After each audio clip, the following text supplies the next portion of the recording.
A different spark on Naboo. What if Qui-Gon lived? What if Qui-Gon Jinn had survived on Naboo and personally trained Anakin Skywalker? Let's explore the depths of it in this video. The humming of energy gates echoes through the Theed power generator as three figures dance on the edge of destiny. Red, blue, and green blades collide, showering sparks over the abyss. For a moment, everything unfolds as we remember. Qui-Gon drives forward, measured and relentless. Darth Maul retreats, predatory and patient. Obi-Wan hangs back, younger, faster, but still learning to read the rhythm of a true Sith. The first barrier drops, then another. The duel fractures into desperate fragments of motion and breath. Qui-Gon reaches the final platform, and Maul meets him there. The strikes are brutal, economical. The older Jedi is tiring. He knows it. Maul can see it. The last gate slams down between master and apprentice, and Obi-Wan is forced to watch as Maul's blade finds its opening. In canon, this is where Qui-Gon falls. Here, the universe hesitates by a single heartbeat. Maul thrusts, Qui-Gon twists. Obi-Wan moves just a fraction earlier than he did before, the Force tugging at him as he begins his leap. Maul's heel slips on a scorched edge of metal, barely an inch, barely a moment. The red blade still punches through Qui-Gon's side, but the angle is wrong, the depth shallow enough to spare his heart. He collapses, grievously wounded, but alive.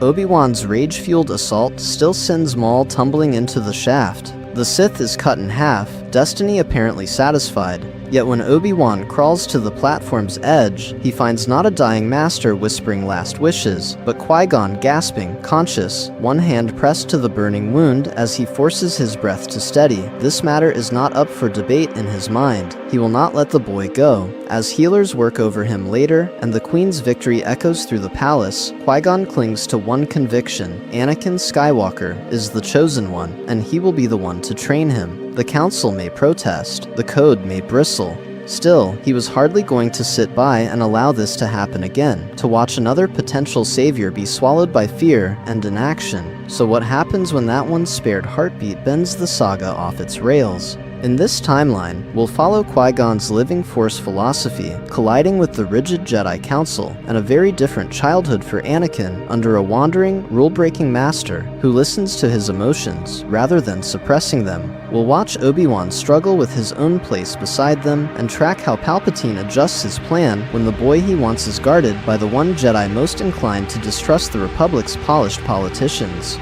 This will not be a quick thought experiment. We'll move step by step through Attack of the Clones, the Clone Wars, and a transformed Revenge of the Sith, pausing to examine each emotional fracture and political shift. Does Vader still rise? Does the Empire still fall? Or does something stranger emerge from a galaxy where Qui-Gon lived? Stay with this slow-burn alternate history as we walk the line between canon and possibility and see just how fragile destiny truly is. Rewinding to the Phantom Menace, the last day, Qui-Gon almost died. So we rewind to the beginning, to Tatooine, to the first moment the saga trembles. Qui-Gon Jinn steps off the ramp of the Queen's ship into blinding desert heat, and for a moment all he can feel is the living Force pressing in around him, whispering that something here matters. He meets the boy in a dusty shop full of broken parts and wasted potential. Anakin Skywalker talks too fast, dreams too big, and stares at the stars as if he can see straight through them. Qui-Gon listens. He hears the slavery in the boy's voice, the hunger, the compassion. He begins to test him, and the answers come too quick, too precise. A pod race victory, a blood test, a number so high it should not exist. The Council will be afraid of this, he knows, but this matter is not up for debate in his mind. The Chosen One stands in front of him, shivering in a sandstorm, and he will not walk away. On Coruscant, the tension sharpens. The Council circles the boy with questions and wary glances. Yoda feels fear in him. Mace senses danger. They speak of age, of attachment, of the shadow looming over the Republic. Still, Qui-Gon does not yield. He will take Anakin as his Padawan, even if it means casting Obi-Wan off the path they have walked together for a decade. For a moment, there is almost a fracture between master and apprentice, but Obi-Wan bows, accepting that his future can wait. Duty first. That duty brings them to Naboo, to the power core, to the duel of the fates. Three blades ignite, and the entire galaxy hangs between them. Maul stalks with predatory patience, pacing, probing, hurting them through force fields and chasms. Obi-Wan is all sharp angles and bottled frustration, striking too hard, lunging too far, desperate to prove himself. Qui-Gon moves differently, centered, breathing, accepting the living force as it flows through him, even as the red blade drives him back. In canon, Maul's killing thrust lands clean, a brutal punctuation mark that rips the heart out of the story. But here, one earlier exchange shifts the rhythm. Obi-Wan's aggression, that wild, reckless surge as he hurls himself at Maul, forces the Sith a half step off his perfect timing. When the final barrier drops and Maul lunges, the angle is wrong. The saber still punches through Qui-Gon's side, still drops him to his knees, but it misses the heart by a hand's breadth. He falls. The pain is real, searing, and for a moment his vision goes white. Obi-Wan screams, the same feral rage tearing through him, and Maul is still bisected, still tumbling into the abyss. But when silence descends, Qui-Gon is breathing, shallow, ragged, alive.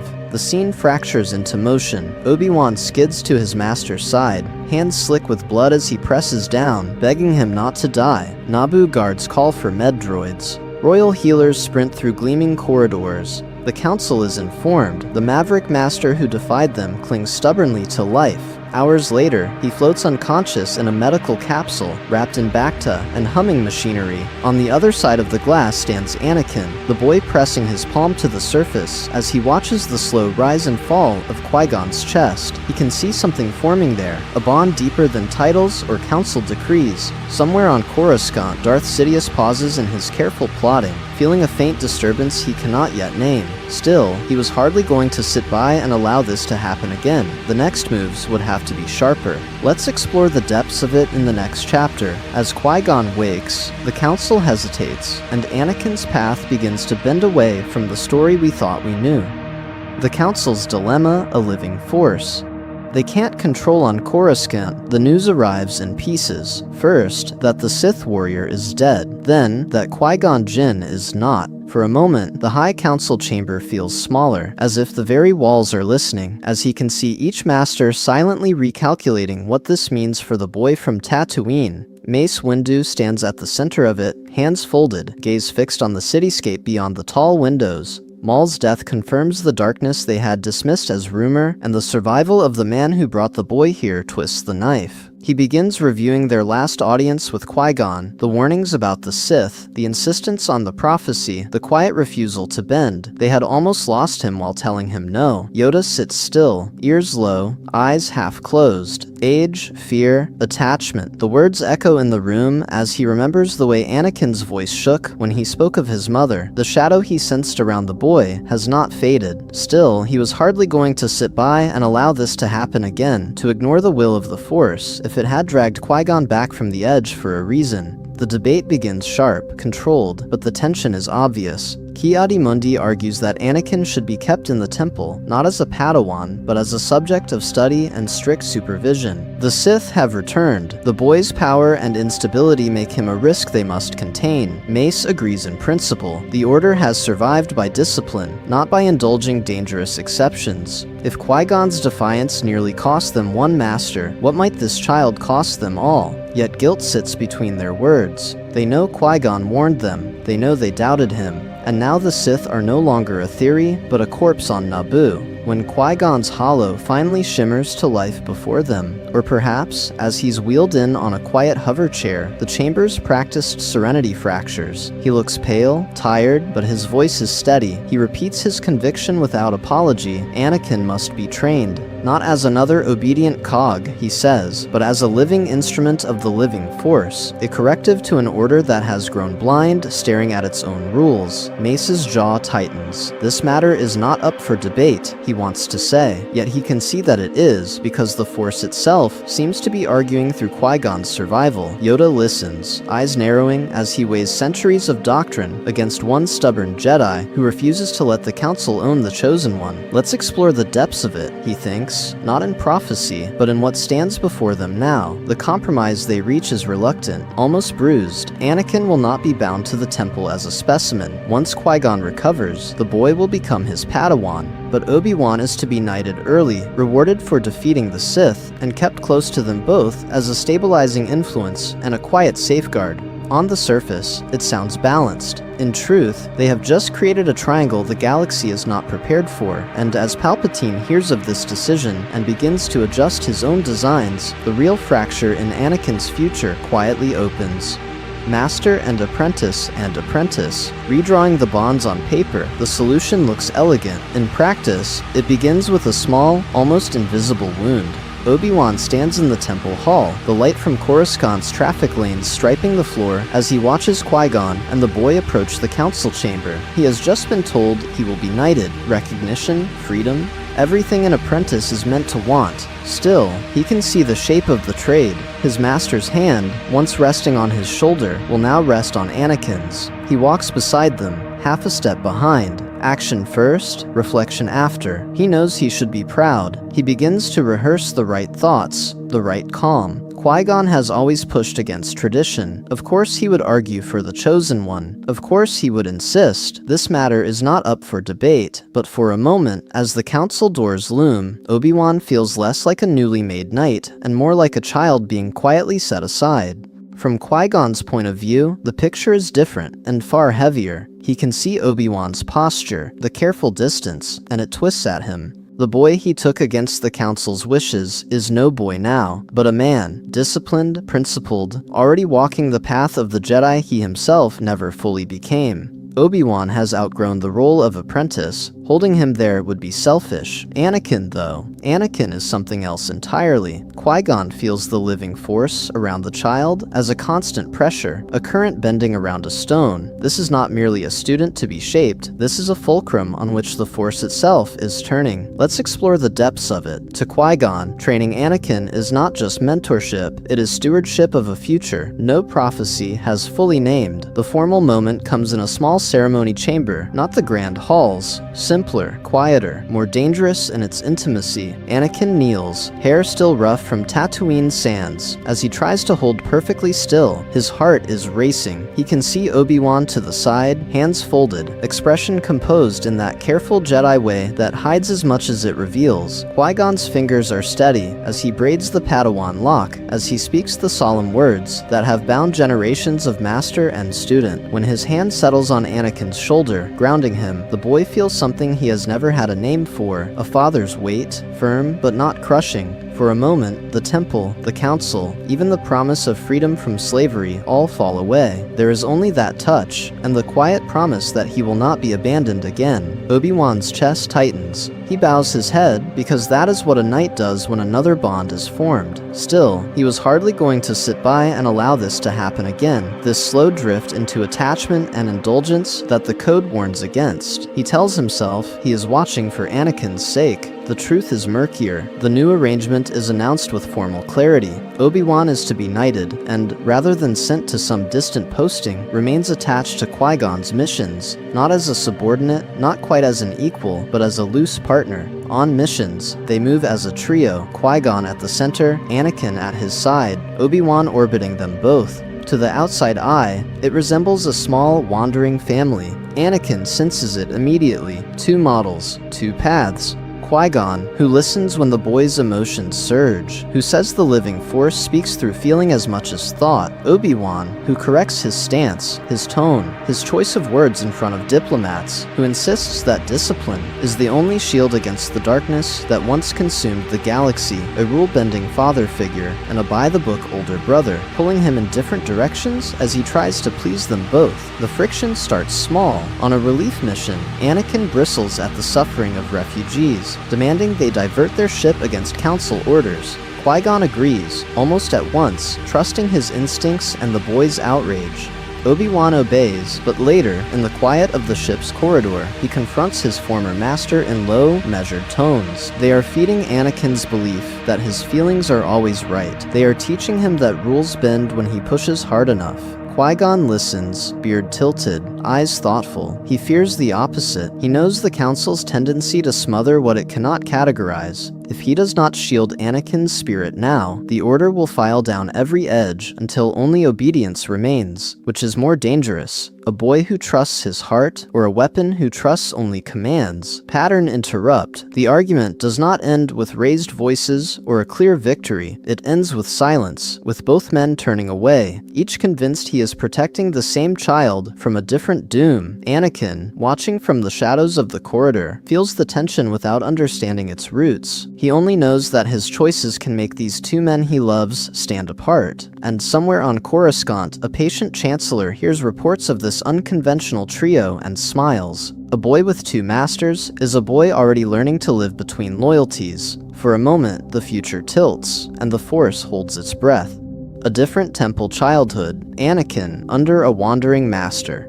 Anakin's childhood does not vanish into the marble corridors of the temple. It fractures, instead, into two competing worlds that refuse to quite fit together. What if the Chosen One grew up half in the cloister and half in the chaos of hyperspace lanes and backwater ports? Let's explore the depths of it. Qui-Gon refuses to leave the boy behind. When the Council assigns him routine negotiations or border disputes, they expect the new Padawan to remain in the temple, to join the creche, to be folded into structure. Instead, Qui-Gon signs out a second bunk on every transport. The quartermaster frowns. Obi-Wan hesitates, but the old master only replies, calm and immovable, that this matter is not up for debate. The Force did not bring Anakin to Coruscant to have him memorize forms in a windowless room, so Anakin's days split. In the temple, he sits cross-legged among other younglings, reciting the code, drilling with training sabers, running laps under the watchful eyes of instructors who correct every twitch. He can see the glances, the whispers that trail after him in the refectory, the boy from Tatooine, the boy who is too old, the boy they call the Chosen One,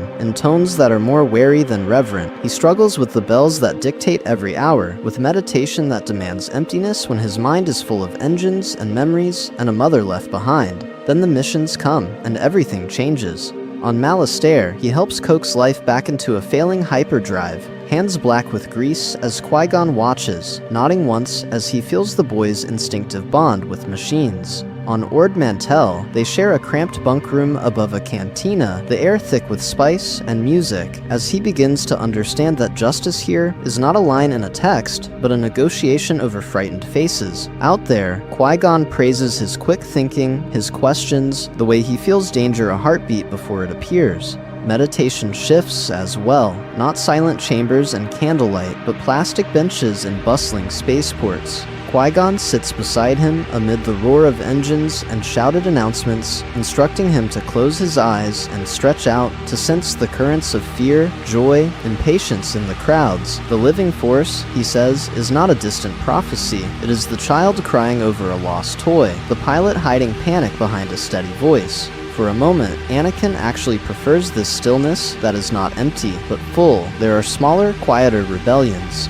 Qui-Gon encourages him to write to Shmi, to put his fear and longing into words, even when he knows most messages will never pass through Hutt space. When nightmares wake the boy, Qui-Gon does not tell him that fear is simply to be banished. He sits with him in the dark, naming it, tracing its edges, teaching him to breathe through the storm rather than bury it. Still, he was hardly going to sit by and allow this to happen again. This cycle of Jedi taking children and then pretending the past does not exist. The Council reads the mission reports and grows uneasy. A Padawan absent from half his classes, a master who bends rules on attachment while training the one child they already fear. They sense a boy who trusts his own feelings, and Qui-Gon's, more than institutional decree. As he walks those high halls, Mace and Yoda can feel something slipping from their grasp, and far below, in the Senate District, another man hears of this wandering apprenticeship and adjusts his plans, ever so slightly. Palpatine's problem, a chosen one, with a father. Palpatine hears the whispers first. A maverick Jedi, newly returned from Naboo, wandering the temple with a desert boy at his side, and the Council already on edge. The Chancellor has only just claimed his office, but as he reads those brief reports, he can see the shape of his careful design beginning to warp. He had expected a weapon he could forge in private, a lonely slave child torn from his mother, handed to a cautious by-the-book master, and left to stew in quiet resentment. Instead, when Anakin first steps into the Senate pod with Qui-Gon, the boy does not cling to the railings or stare in open awe. He stands a half step behind his master, watching, measuring, trusting the tall figure in front of him more than the ocean of power below. For a moment, Palpatine studies the way Anakin's eyes follow Qui-Gon, not the Chancellor's smile. Their first private meeting comes sooner than the Council would like. Palpatine invites the boy and his master to his office under the pretense of gratitude. When Qui-Gon steps aside to speak with an aide, the Chancellor seizes his chance. He lowers his voice, soft and warm. He praises Anakin's piloting over Naboo, the impossible shot, the way he saved Padme and the Queen. He speaks of destiny, of great futures.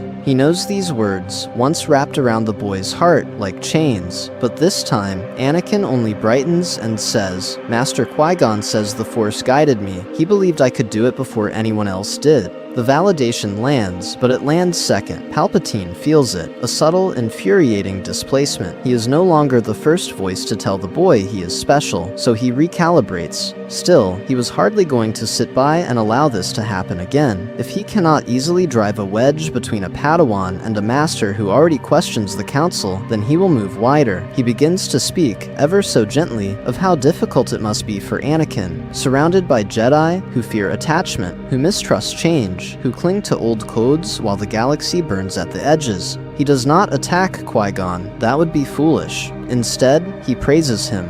Unorthodox, compassionate, a Jedi who understands real people. Almost, Palpatine suggests, a man apart from that rigid order. Let's explore the depths of it. Qui-Gon watches these conversations from the corner of the room, apparently relaxed, but the living force hums uneasily around the Chancellor's interest. As he walks back to their speeder, he begins to probe, not with accusations, but with quiet questions.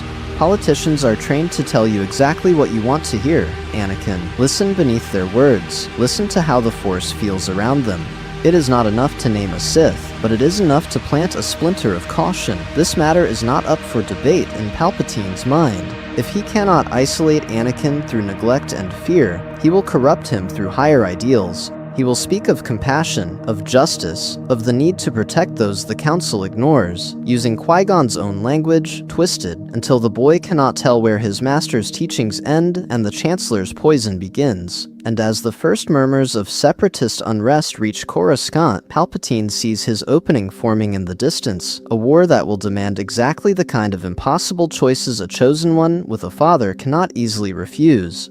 Fault lines in the Order, Qui-Gon versus the Council, deepens. Palpatine watches the cracks forming. The Jedi Council feels them too, but where he welcomes the fracture, they try to plaster over it with meetings, rules, and measured disapproval. So the debriefings begin to change. At first, they are routine. Qui-Gon standing in the council chamber, Anakin at his side, Obi-Wan a half step behind. But as he speaks, the emphasis is different. He talks of a blockade lifted without bloodshed, of a slaver ring broken, because the boy sensed fear in a crowd before anyone else, of villagers who now trust the Republic because a Jedi stayed to listen instead of rushing back to Coruscant. Mace's eyes narrow not at the victories, but at the phrases he keeps hearing: improvisation, deviation, attachment. Missions that should be simple reveal the fault lines. On a border world, Anakin intervenes when a local militia terrorizes refugees fleeing a non-Republic war. Qui-Gon does not stop him. The boy disarms the commander, stands between blasters and civilians, and for a moment, he can see only the faces of Tatooine's slaves.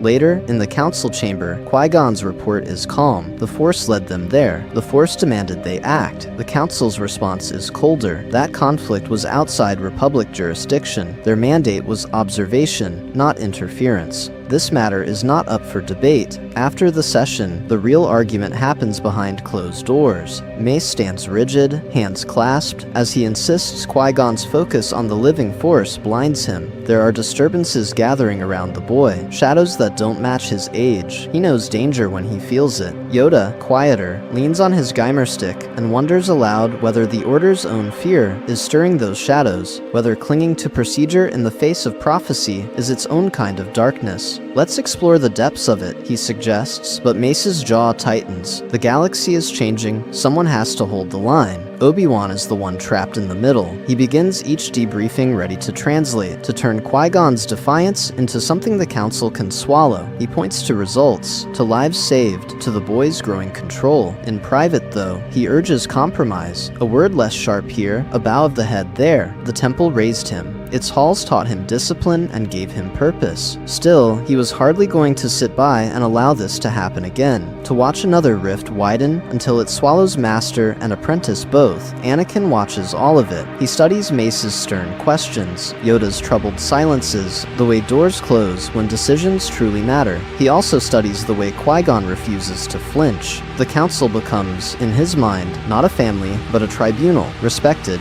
necessary, yet never unquestioned. He learns to weigh their orders against the quiet pull in his chest and the measured doubt in his master's voice. Obedience becomes conditional, trust becomes wary, and as separatist murmurs grow louder, that conditional trust will decide which command Anakin follows when the Council and his conscience finally collide.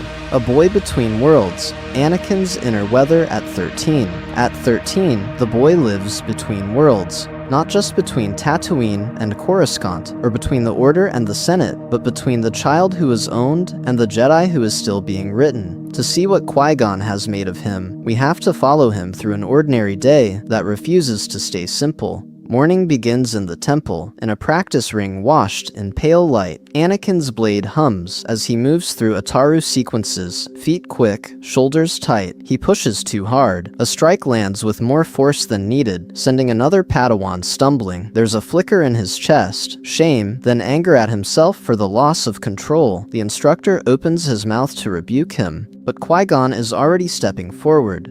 "Name it," he says quietly as he rests a hand on Anakin's shoulder. The boy's breathing slows as he can see his master's face is calm, not condemning. "Anger," Anakin mutters. "At what?" Qui-Gon asks. "At hurting him, at being better and making him feel small." It is not the usual Jedi script. Qui-Gon does not tell him to simply let go. He begins to trace it with him instead, asking what the Force is stirring when that heat rises, what injustice he thinks he is correcting, and whether that story is true. By midday, the ring is gone. Anakin is in a hangar bay, half inside a power converter, grease on his hands, humming under his breath as he reroutes a faulty coupling. Here, his mind is quiet. Machines make sense. They obey cause and effect. Still, he was hardly going to sit by and allow this to happen again, this endless stream of broken parts and poor design, without improving something. Qui-Gon watches from the ramp of a transport, amused as he senses the boy's stubborn satisfaction in making the galaxy run a little smoother, one bolt at a time. The ache returns on the jump to the mid-rim. Hyperspace paints the cockpit in ghost blue as he stares out, for a moment forgetting the temple's rules about attachment. Shmi's face rises unbidden. Qui-Gon does not pretend not to notice. "I petitioned the Council, then the Senate," he says, voice level, as he had months ago. Watto's claim is legal under Republic law, corrupt, but legal. They refuse to set the precedent. This matter is not up for debate, their silence had said. And Qui-Gon had not lied about it. That honesty is a fault line in Anakin's heart. He knows now that the Jedi did not simply shrug and walk away. The boy directs his resentment towards something larger, a republic that can free trade routes, but not a single slave, an order bound by laws it did not write. He can see the institution's limits without mistaking them for indifference. Then comes the pattern interrupt. One evening, during quiet meditation in a cargo hold, the Force does not soothe, it roars. Anakin feels a storm, blaster fire, marching boots, worlds burning under a banner he cannot name. He gasps, eyes snapping open. Qui-Gon is already beside him, equally uneasy. "You feel it too," Anakin whispers. "I do," Qui-Gon answers. Sometimes the Force shows us pain, not so we can avoid it, but so we can face it differently when it comes. Let's explore the depths of it, his presence seems to say, as the boy closes his eyes again and listens to the coming war. Rewriting the balcony, Anakin and Qui-Gon on Naboo. The vision fades, but its echo follows them into the years that come. By the time the galaxy reaches the Attack of the Clones era, the boy is no longer a boy at all. Anakin Skywalker stands taller, his braid longer, his temper still sharp, but his teacher has spent a decade sanding down the most dangerous edges. Tensions in the Republic are rising, the Senate rots, separatist murmurs grow louder, and Qui-Gon can see that the storm from Anakin's dreams is finally taking shape. On Naboo, the retreat unfolds under a different sky. Anakin and Padme are still sent away for protection, but this time, Qui-Gon insists on accompanying them, framing it as an opportunity to observe the political situation and to keep the Chosen One away from the Council's watchful eyes for a moment. The Lake Country is beautiful, serene, almost mocking in its peace as he watches his Padawan pace the balcony, hands clenched on the railing. In canon, this is where Anakin bottles everything up and vents only to Padme. Here, Qui-Gon steps in. He begins the conversation with something deceptively simple. "You're restless."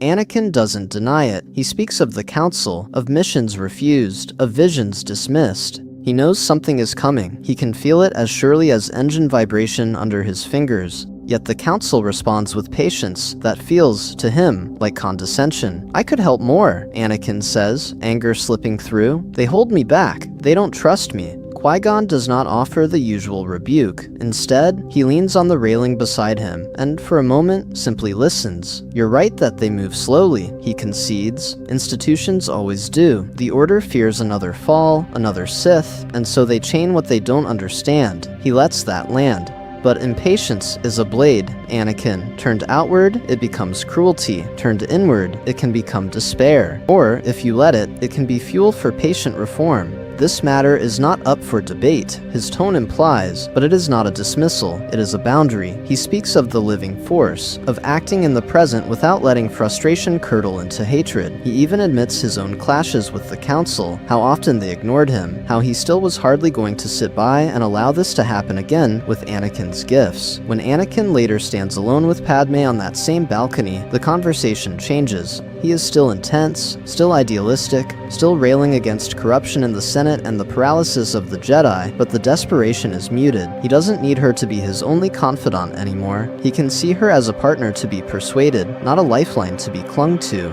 Padme notices. She hears the fire in his words, yet also the echo of Qui-Gon's restraint. The romance that flickers between them no longer feels like a secret rebellion against every authority in their lives, but a complicated, conscious choice made in the shadow of mentors who genuinely care. And as war inches closer to their peaceful horizon, that small divergence will matter more than either of them yet understands.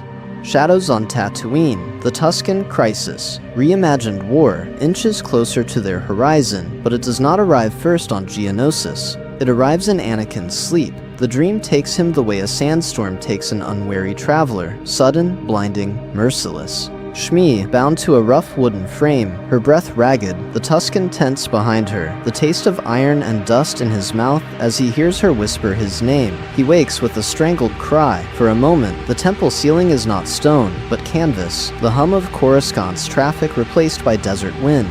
Fear hits him like a physical blow. In another life, the boy would bury it, would let it fester in the dark corners of his mind. But years with Qui-Gon have carved a different reflex into him. He knows what this is, and he knows who will listen. He finds Qui-Gon before dawn, in a quiet meditation chamber overlooking the endless city. The older Jedi is seated, eyes closed, breathing slow, as he has taught Anakin 1,000 times. Anakin doesn't wait for permission. The words spill out. His mother, the ropes, the pain, the certainty that this is not just a nightmare. He admits the terror, and the desperate urge to steal a ship and fly to Tatooine now, Council be damned. Qui-Gon opens his eyes and studies the boy's shaking hands, the way his shoulders tense for a fight that hasn't yet come. He does not speak of attachment. He does not tell him to let go. Instead, he says, very quietly, that the Force does not show such things idly. Let's explore the depths of it. What did you feel before the pain? Where did the vision begin? As he questions, he grounds Anakin, turning panic into focus. By midday, he is in front of the Council. He petitions for leave to investigate, his voice calm but unyielding. A vision of Anakin's mother in mortal danger on the world where the boy was found cannot be ignored. Mace and Yoda trade wary glances, weighing precedent against prophecy. They counsel patience, more meditation, less haste. Qui-Gon bows, but his eyes have already made their decision. This matter is not up for debate. He finds Obi-Wan in the hangar, already checking a ship's systems. The two men exchange a look that says everything. They will go, with or without sanction. Still, he was hardly going to sit by and allow this to happen again. Not after Tatooine, not after Maul. The twin suns burn low when they ride out toward the Tusken camp. Anakin's silence is thick, his grip on the reins white-knuckled. Qui-Gon can feel it, the anger rising, old chains rattling in the back of the boy's mind. He reins in his own mount and turns. Together, he says, "You do not face this alone. If I sense you losing yourself, you wait for my signal." Their bond, built over years of shared defiance, holds him for a moment on the edge. The camp is almost as Anakin dreamed it. The smell of sweat and leather, the guttural shouts. Shmi, tied to the frame, breath shallow, eyes clouded with pain. He cuts her free, gathers her into his arms as Qui-Gon stands guard, saber unlit but ready. She knows his face. She can see the boy she sent away has become something fierce and frightened. She tries to speak, to tell him she is proud, that he must not be afraid. The words die on her lips. She dies there, in his arms, as the suns bleed toward the horizon. The force surges through him in a wave of raw, unfiltered agony. Rage ignites, pure, white-hot, aimed at every Tusken within reach. He begins to rise, hand going to his saber, vision tunneling into red. Qui-Gon moves faster than thought. He steps between Anakin and the nearest Tusken, his presence slamming into that fury like a wall. Anakin's blade never clears its hilt. Instead, the scream that was meant for blood tears out of him and into the sand. He falls to his knees, pounding the ground, sobbing as the Tuskens edge back, confused and wary. No one dies, not tonight, but the atrocity is only narrowly averted, and the scars it leaves are no less real for the blood that was not spilled. Qui-Gon feels the tremor in the Force, the way something dark brushed against the boy and recoiled, and as they leave the camp behind, carrying Shmi's body toward the homestead, he cannot escape a single chilling question. If this was the future he managed to stop, what storm is still gathering just beyond his sight? The cost of mercy, how the Tuskens change. Anakin's anger. The storm does not pass when they leave the camp, it only changes shape. As he walks beside the stretcher carrying Shmi's body, Anakin feels the desert pressing in, the sun's too bright, the air too thin, as if Tatooine itself is choking him. He is still shaking with the memory of his mother's last breath, still furious at the slavers, the Tuskens, the Republic that never cared enough to come. For a moment, he almost wishes he had not listened. He can see the flash of his saber in his mind, the way it would have cut through leather and bone. Part of him whispers that it would have been justice, but then he remembers Qui-Gon's hand on his shoulder, the low, steady voice telling him to stand down, the way that choice now haunts him more than any kill ever could. Mercy feels less like virtue, and more like a wound that refuses to close. That night, the homestead is quiet. The others sleep in exhausted grief. Anakin does not. He sits outside beneath the stars, fingers digging into the sand as he begins to replay every moment in the camp, every scream he did not allow himself to make. When Qui-Gon steps out, cloak drawn tight against the cold, the boy does not look up. "You stopped me," Anakin says, the words flat. "You denied her justice." Qui-Gon lowers himself beside him, joints protesting, eyes on the horizon rather than the boy. "I denied you a slaughter," he answers. "Do not pretend you meant to stop with the ones who touched her." Anakin's jaw tightens. They deserve it, all of them, and the ones who own them, and the Senate that lets this exist. His voice cracks, and beneath the anger is something more dangerous. Certainty. If I had ended them, no one else's mother would suffer there again. Qui-Gon is silent, and for a moment the only sound is the wind. Then, quietly, he says, "I wanted to kill them too." The admission lands like a blow, but the line between justice and vengeance is where the dark side waits. Especially for someone as powerful as you. Cross it once, and it will tell you that every next step is necessary. This is the new burden Anakin carries. Not secret shame over bodies left in the sand, but a gnawing conviction that by staying his hand, he has allowed evil to live. Still, he was hardly going to sit by and allow this to happen again. Instead of turning inward into self-loathing, his grief hardens into a resolve to redesign everything. The laws, the Republic, the very order of the galaxy, so that such suffering becomes impossible. In that resolve, a fracture widens between his master and the rest of the Jedi. He knows Qui-Gon will bend rules, argue with the Council, follow the living force rather than procedure. Yet when Anakin looks toward Coruscant, he can see only distant figures debating trade routes while his mother died in a mud hut. The Order feels abstract, bloodless, more concerned with treaties than with people like her. Here, Palpatine's opportunity ripens. One day, he will not simply offer Anakin power over death, he will promise him authority, a new order where mercy is no longer weakness, and control is the means to compassion. This matter is not up for debate, he will imply. If the galaxy will not protect the innocent, then someone must. Let's explore the depths of it in the next stage, as that seed of authoritarian idealism quietly takes root in the boy who walked away from a massacre and never stopped wondering if that was the greater sin. Love in the Shadow of a Living Master, Anakin and Padme's Altered Romance. If Anakin's power is slowly hardening into a weapon under Qui-Gon's guidance, what happens when that same boy turns toward love? Let's explore the depths of it, because in this timeline, his heart doesn't awaken in a vacuum. It awakens under the steady gaze of a living master. The foundations are familiar. Naboo, the Lake Country, shared danger and quiet afternoons where a former slave and a former queen relearn how to laugh. He begins to fall for her in the same moments we remember, as he watches her challenge senators without flinching, as she sees him pilot through impossible odds. War compresses time, and for a moment, every near-death escape whispers the same lie, that tomorrow is guaranteed to no one, so take what you can today. But there is a difference now. Qui-Gon is there, not as an absent ideal, but as a physical presence in the background of their story, the man who walks behind Anakin down Theed's marble corridors, who can see the way the boy's eyes linger on Padme's retreating form. He knows that look. He has seen attachment twist Jedi before. Still, he was hardly going to sit by and allow this to happen again, while everyone pretended not to notice. The confrontation is quiet, almost gentle.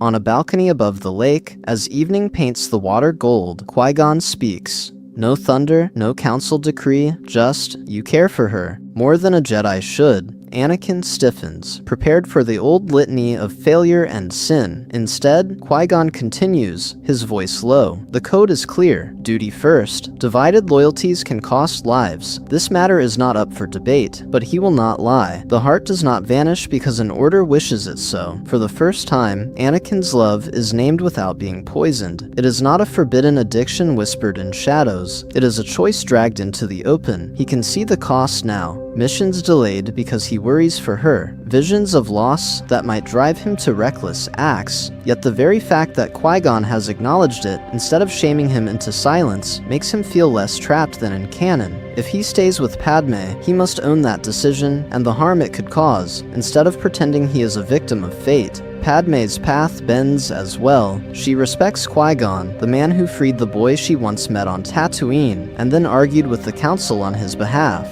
One evening on Coruscant, as he escorts her from a security briefing, she asks the question that has been gnawing at her. What kind of life can Anakin truly have as a Jedi? Qui-Gon walks in silence for a few steps, feeling the weight of it. He speaks of the living force, of compassion, of how the Order has grown rigid, fearful of the very bonds that might keep its knights human. Still, he will not promise what he cannot give. There is no place, as things stand, for a public marriage, no children in the temple halls, no easy compromise. So when the wedding comes, it is almost the same image. The lake, the vows, the droids as witnesses, but the cloud hanging over them is different. This is not a purely secret rebellion against uncaring masters. It is a calculated, painful gamble. Both know Qui-Gon understands, perhaps even forgives, yet that his understanding will not shield them from the Council's judgment if the truth emerges. They step forward anyway, not as star-crossed victims, but as co-conspirators with open eyes. And somewhere, as he feels their bond flare in the Force, Qui-Gon closes his eyes and wonders which will break first, the lovers, or the Order that refuses to make room for them.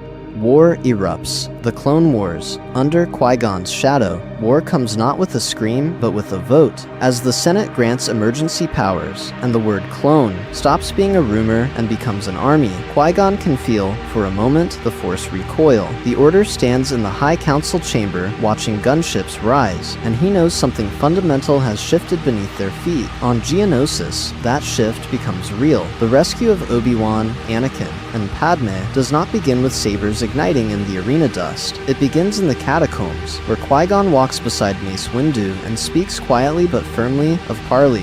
He insists on one last attempt at negotiation with Dooku, one last appeal to the man he once respected, even as he can see the battle droids massing beyond the shadows. This matter is not up for debate, he tells Mace. If there is a thread of peace left, the Jedi must at least reach for it. The parley fails. Dooku's offer is poisoned, his warnings half-truths wrapped around a core of manipulation. Still, he was hardly going to sit by and allow this to happen again. When the executions begin in the arena, Qui-Gon is there on the sand, saber flaring to life beside Mace's purple blade, interposing himself between the beasts and the boy he claimed on Tatooine. The chaos unfolds differently, yet blood still soaks the ground as gunships descend and the first battle of the Clone Wars roars to life. In the war's first councils, the Jedi are named generals. Many bow their heads and accept, some with grim resolve, some with unspoken pride. Qui-Gon's voice cuts across the chamber, low but unyielding, as he warns that leading a manufactured army for the Senate risks bending the Order into an instrument of state power rather than a servant of the living Force. He begins to argue for limits, for oversight, for missions that heal rather than conquer. The clones will follow us, he says, but who are we following? Assignments shift under that pressure. Whenever he can, Qui-Gon volunteers for the missions others call distractions, evacuations from burning worlds, negotiations between shattered communities, protection of refugee convoys limping through contested space.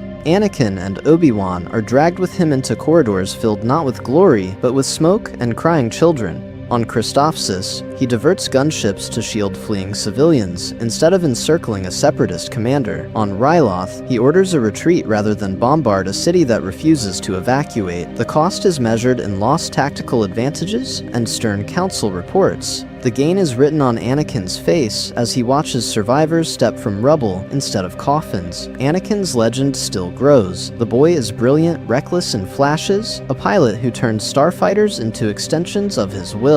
Yet under Qui-Gon's steady gaze, he takes fewer wild gambles with his men's lives. He can see, far more clearly now, that clones are not numbers on a holomap, but brothers who joke, remember, and die. Time and again, he chooses to save a village power grid or hold a crumbling medical station, even when it means letting a separatist dreadnought escape. The war machine does not care. Factories churn, fleets expand, casualty lists lengthen. For a moment, it seems that all their scruples are pebbles thrown into a tidal wave. In the Chancellor's office, Palpatine watches reports of a compassionate, decisive Anakin Skywalker and smiles inwardly, a chosen one who bleeds for civilians, who mistrusts a rigid council and a corrupt Senate, maybe even more useful than the angry, isolated boy he once expected. He begins to plan accordingly. What happens when that compassion is turned against the very institutions Anakin is sworn to protect? 3 paths, through war, Qui-Gon, Obi-Wan, and Anakin, diverge. Palpatine begins to plan, but out on the rim, another plan is already being tested in fire. On one long campaign, Qui-Gon, Obi-Wan, and Anakin move from world to world together. 3 Jedi watching the same horrors and drawing 3 very different maps in their minds. The first world is shattered stone and ash. Cities burned out, children picking through wreckage for rations, clone patrols marching past with empty eyes. Qui-Gon walks the ruins in silence at first, cloak trailing in the dust as he listens to the living Force screaming beneath the rubble. Then, he turns on the local governor, a smooth-faced man in a pristine uniform who has been hoarding supplies and selling protection to both sides. The Council's orders are clear: secure his cooperation, stabilize the front. Qui-Gon's voice stays calm, but there is steel under it as he says the governor will answer to his own people, not to a Senate committee months away. This matter is not up for debate. Obi-Wan stands beside him, feeling the old pull between duty and instinct. He knows what the Council expects: a report, a negotiated settlement, a compromise that keeps the war machine running. Still, he can see the hollowed faces in the crowd, the way the boy clinging to his mother's sleeve flinches whenever the governor's guards move. So Obi-Wan does what he has always done. He smooths the edges. He reframes Qui-Gon's defiance as a local initiative, promises the Republic a stable ally, while quietly arranging for a citizen tribunal that will, in practice, strip the governor of power. For a moment, he convinces himself that both the Council and Qui-Gon would approve. The second test comes when a clone company is thrown into a meat grinder to hold a meaningless ridge. Anakin watches the gunships return half-empty, helmets on stretchers, names erased into numbers. He begins to pace the medbay, jaw tight, as commanders talk about acceptable losses. Qui-Gon kneels beside a dying trooper, holding his hand, insisting that this man's life is not a statistic in a Senate briefing. Obi-Wan argues for better intelligence, better planning, more restraint. Anakin wants something else entirely. He wants the power to end this. Not just this battle, but the whole rotten system that makes men in white armor expendable. Here, the pattern interrupts. Anakin doesn't lash out blindly. Instead, he proposes a daring strike to cut off the Separatist supply lines, a surgical blow to end the campaign in days. Qui-Gon supports him, not for glory, but because it spares lives now. Obi-Wan hesitates, then lends his tactical mind to make it work. The mission succeeds. Yet Anakin walks away with the wrong lesson, that only decisive, almost absolute action can cleanse a corrupt war. Let's explore the depths of it. Qui-Gon's path hardens into maverick guardianship, local councils instead of puppet governors, mercy instead of summary executions, the living force over distant orders. Obi-Wan becomes the bridge, forever translating rebellion into policy, telling himself this is how institutions are redeemed. Anakin, the boy caught between them, grows convinced that neither is enough. He can see the flaws in the Senate, the blind spots in the Council, even the limits of Qui-Gon's compassion. Still, he was hardly going to sit by and allow this to happen again. As reports of more devastated worlds reach them, the three philosophies grind against each other. Living force maverick, institutional loyalist, impatient reformer. When Palpatine finally drops his mask and offers a single, terrible certainty in place of all these imperfect systems, which path will Anakin believe can actually save the galaxy? Palpatine's new temptation, justice, not just power.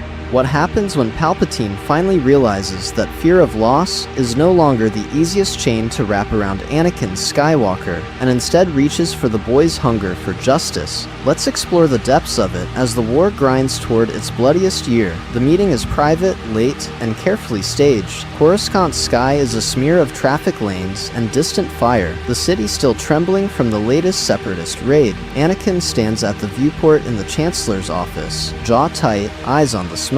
He can see the patterns now, the same corporations funding both sides, the same senators delaying relief with endless procedures, while Outer Rim worlds burn. He knows the casualty reports by name, not number, because Qui-Gon made him read them. Palpatine watches him as he speaks. General Skywalker, I've read your complaints about the supply contracts. You are right to be disgusted. Senators growing rich, while your men starve for fuel. It is obscene. The words are soft, almost weary. For a moment, Anakin hears an echo of Qui-Gon's frustration with the Council. Different arena, same paralysis. The Chancellor does not attack the Jedi, not directly. Master Jinn is unusual, he continues, one of the few Jedi who understands the suffering of the common people. He walks among refugees, not above them. In that, I confess, I have always admired him. It is praise, but edged, as if Qui-Gon is an exception to a rule Anakin doesn't want to name. Anakin turns, frowning. The compliment lands, yet there is something rehearsed in the way Palpatine sets himself beside Qui-Gon, another rare soul who truly sees. Still, he was hardly going to sit by and allow this to happen again. The Senate ignoring starving worlds, the Council refusing to pressure them, the war stretching on because no one will simply act. Palpatine steps closer. You and Master Jinn see what others refuse to see. But tell me, my boy, how many more systems must suffer while committees argue? How many times must the Jedi consider while children die on Ryloth and Christophsis? The questions strike where Anakin is rawest. He begins to answer, then stops, because he has shouted these same accusations in quieter form at the council chamber doors. Then comes the hook. Peace is not enough, the Chancellor murmurs. The galaxy needs order, an authority enlightened, compassionate, strong enough to override Senate gridlock and even Jedi hesitation when lives are at stake. Someone who can say, this matter is not up for debate, send the food, end the bombardment, arrest the profiteers. Anakin hears Qui-Gon in that impatience with institutions. He also hears something else, a readiness to place all power in one pair of hands. His own, perhaps, or Palpatine's. As he studies the older man's face, he can't tell which prospect unsettles him more. I'm a Jedi, he says slowly. We're meant to serve, not rule. Palpatine smiles, thin and sad. Of course, but sometimes, to save everyone, someone must be willing to do what the Jedi cannot. The sentence hangs between them, a promise and a threat in one. Anakin looks back at the burning skyline, not realizing that in that moment, a new seed is planted, one that will one day justify chains in the name of mercy.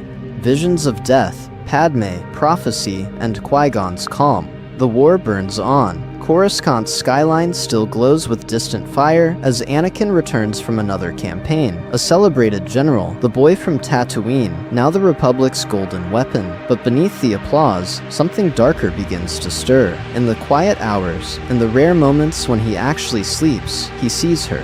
Padme, pale, drenched in sweat, reaching for him as she dies in childbirth. He wakes choking on her name, heart hammering, the taste of sand and blood in his mouth as he's dragged back to another hut, another bed, another failure.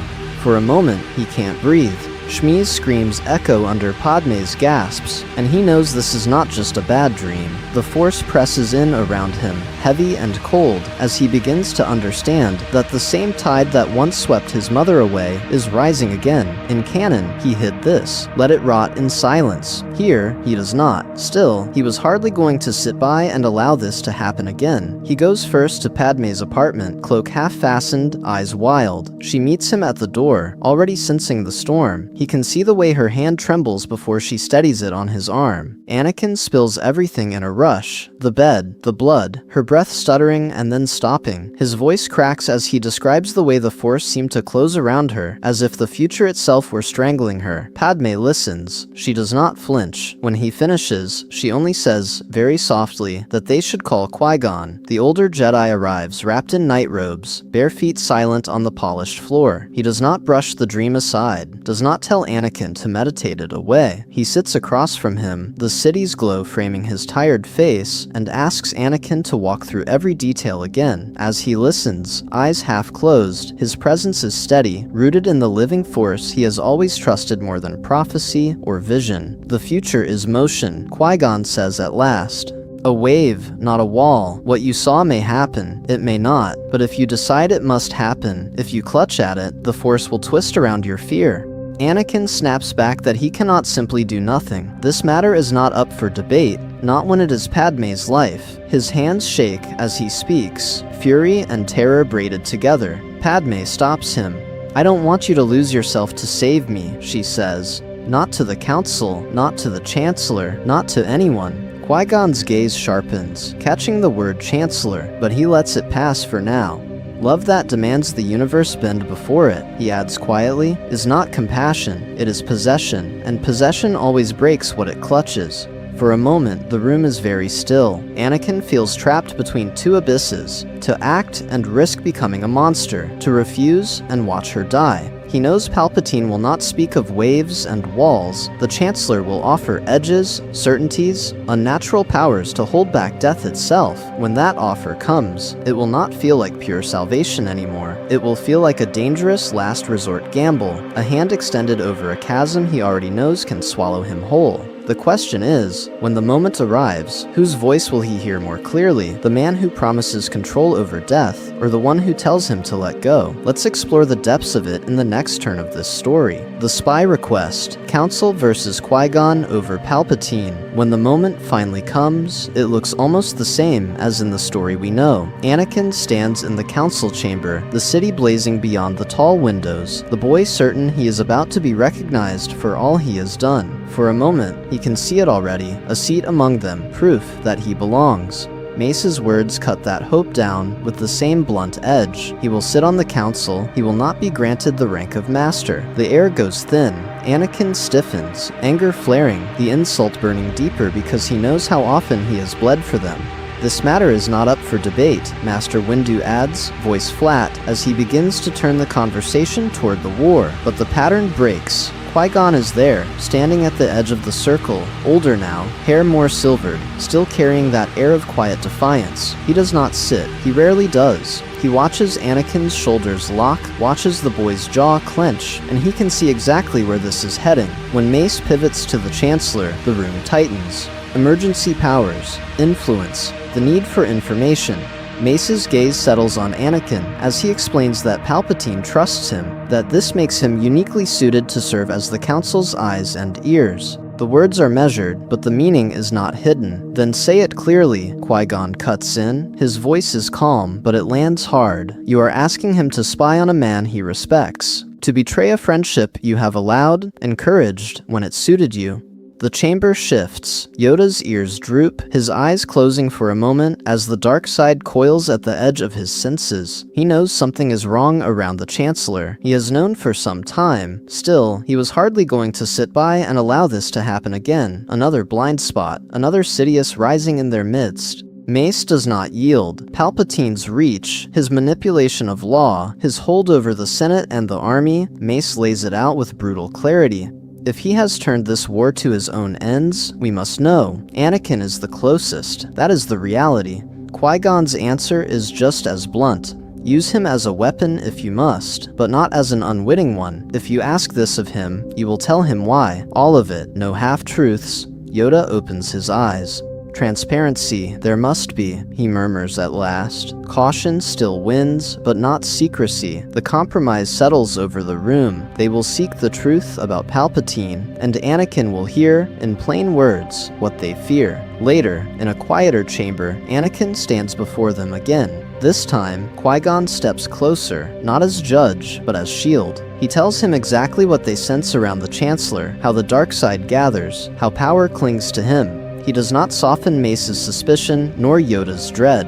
Anakin's face hardens. He feels used. He hears the mistrust in every sentence. But he also sees Qui-Gon standing beside him, not above him, refusing to hide the ugliness of the request. The betrayal is real, yet not absolute. The institution wounds him, but one man within it still reaches for his hand. And when Palpatine later whispers about Jedi plots and Council arrogance, Anakin will remember this room, this choice, and know that at least one voice among the Jedi tried to meet him in the light. Unmasking the Sith, Qui-Gon, not Mace, confronts Sidious. So when the mask finally slips, it does not happen in the middle of a thunderstorm or a blood-slicked battlefield. It happens in a quiet office, with the Chancellor's voice low and almost gentle as he speaks of power over death, and the boy who was supposed to be the chosen one feels his stomach turn. Anakin stands before Palpatine, hands clenched as he hears the name Darth Plagueis. The story is the same, a Sith Lord who could keep the ones he loved from dying, but as he listens, he can see the seams in the tale, the way Palpatine watches his face, testing, pressing. He knows this is not a confession given in trust. It is bait. For a moment, the promise of saving Padme surges through him, hot and desperate. Then, he remembers Qui-Gon kneeling beside him in the council chamber, admitting the council's failure without flinching, refusing to hide behind platitudes.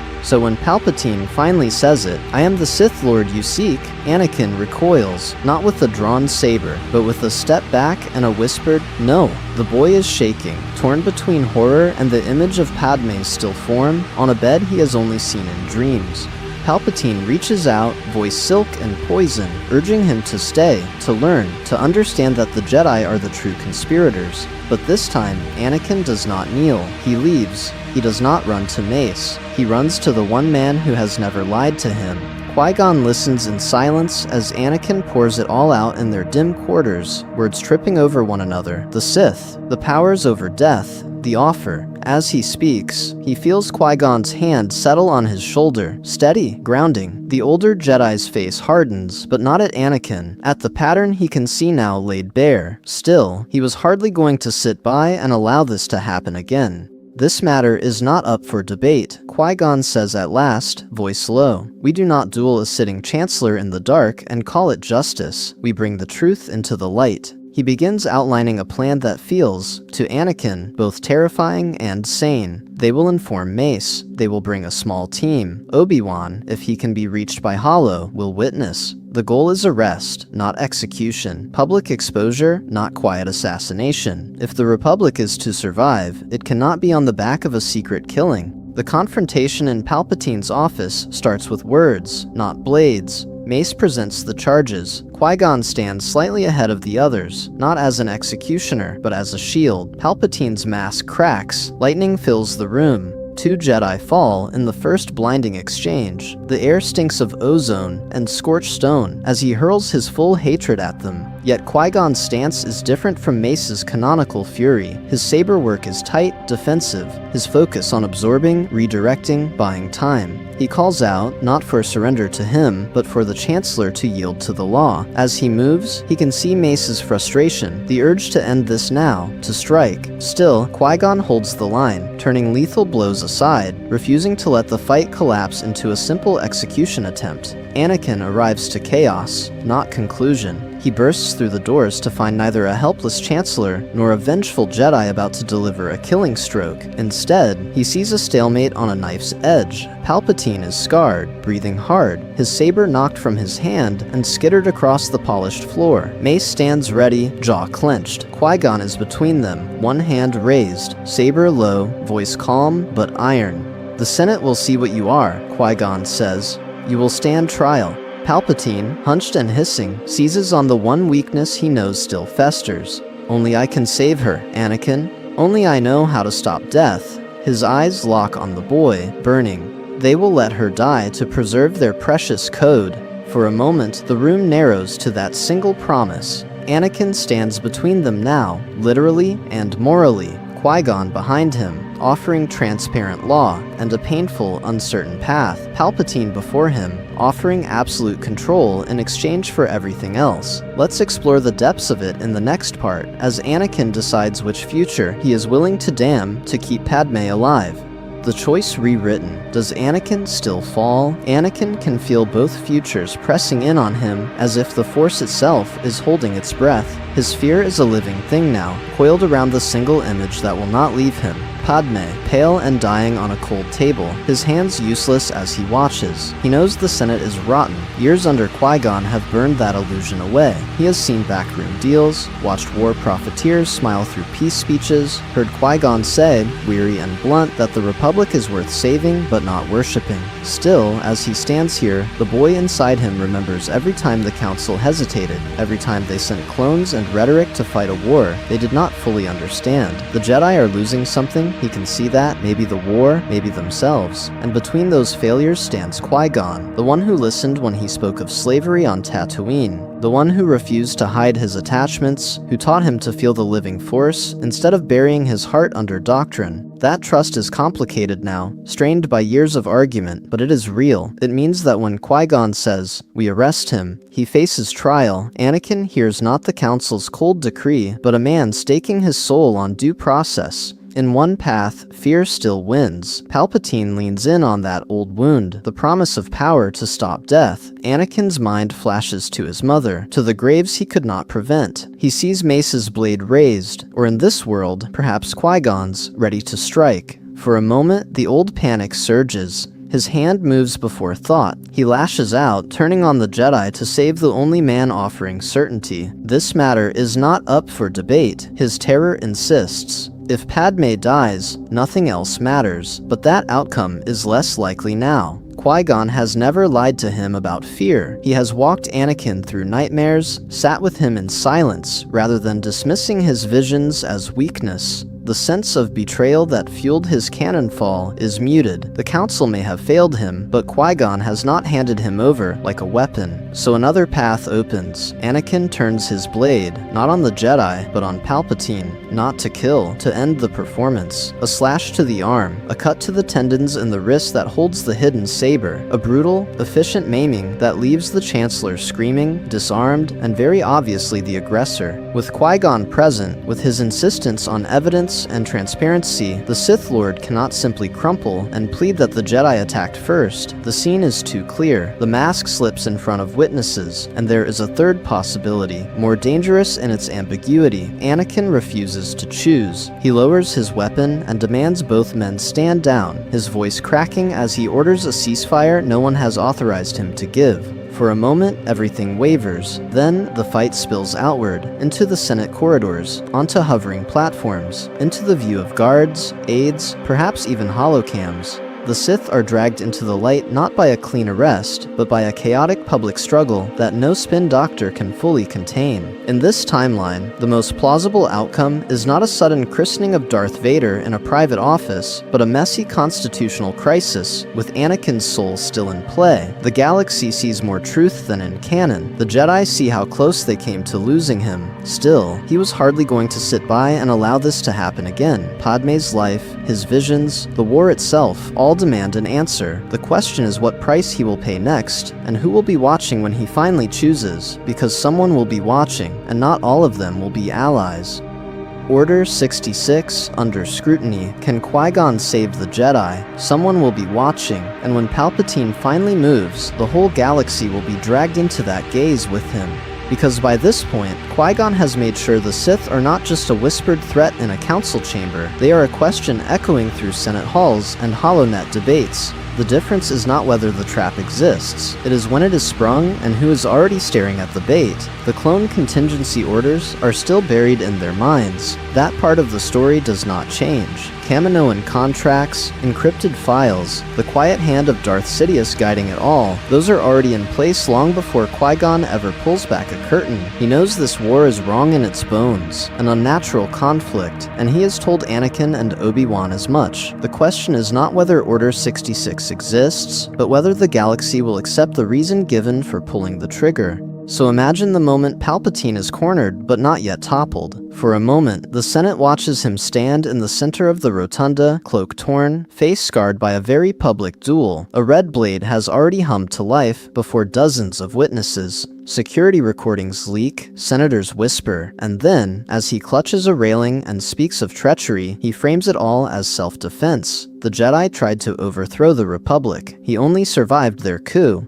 This matter is not up for debate, he declares, as he reaches through the Force and snaps the buried command into place. Across the stars, clone officers hear the same code, Order 66. In canon, it is clean, instantaneous obedience. Here, the story frays at the edges. Some troopers have watched their generals shield civilians from separatist fire. Some have seen Qui-Gon himself argue with politicians, not as a traitor, but as a man desperate to keep the war from spiraling. On a dozen battlefields, that tension hits like a misfired blaster. A captain receives the order as he sees his Jedi commander evacuating a refugee column. Another remembers the hollow of a crimson blade in the Chancellor's hand. A few squads still fire without hesitation. Others pause, weapons raised, the conditioning grinding against lived experience until something inside them stutters. One or two simply do not shoot. Let's explore the depths of it. Even a fraction of hesitation is enough to save lives. Qui-Gon's insistence on public exposure pays off in quieter ways too.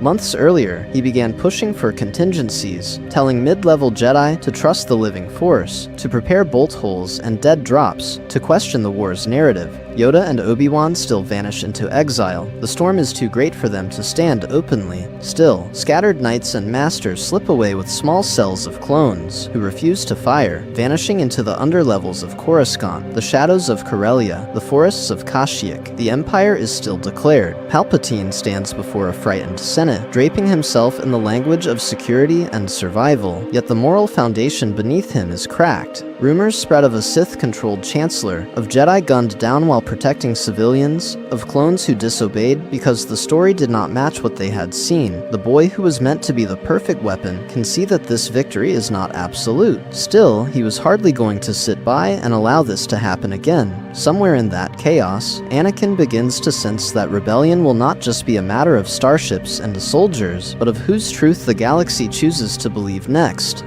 An empire born in doubt, the political fallout. What if the empire was born not in blind applause, but in a chamber already poisoned by doubt? Let's explore the depths of it as the Senate gathers, the air thick with smoke and rumor, while the scarred chancellor prepares to unveil his new order. He stands before them, hooded, voice rasping as he declares that the Jedi have betrayed the Republic. The great pods drift in uneasy circles as he speaks of treason, of a coup in his own office, of their noble clones saving the day. Yet as he raises his hands, the burns on his face too carefully framed, there are senators who have seen more than his rehearsed horror. For a moment, the applause that should have been thunderous comes in staggered waves. Bail Organa watches from his pod, jaw tight as he replays the smuggled hollow in his mind, blue blades and crimson energy crossing in the Chancellor's office, Palpatine's voice cold and measured, not the helpless victim he now pretends to be. He begins to understand that this is not merely a power grab, but a revelation of something older and darker. Beside him, Mon Mothma keeps her expression still, eyes lowered, as he knows she is thinking of how they risked everything to get that recording off Coruscant. They had used Qui-Gon's surviving contacts among the Outer Rim traitors and Temple dropouts, the gray figures who never fit cleanly into Council or Senate. A terrified aide, a damaged security droid, a fragment of surveillance, stitched together into proof that the Jedi did not start this fight. This matter is not up for debate in the chamber, but in hushed corridors, Bail and Mon arrange for the data to vanish into hidden caches on Alderaan and Chandrila, carried by people who will never again use their real names.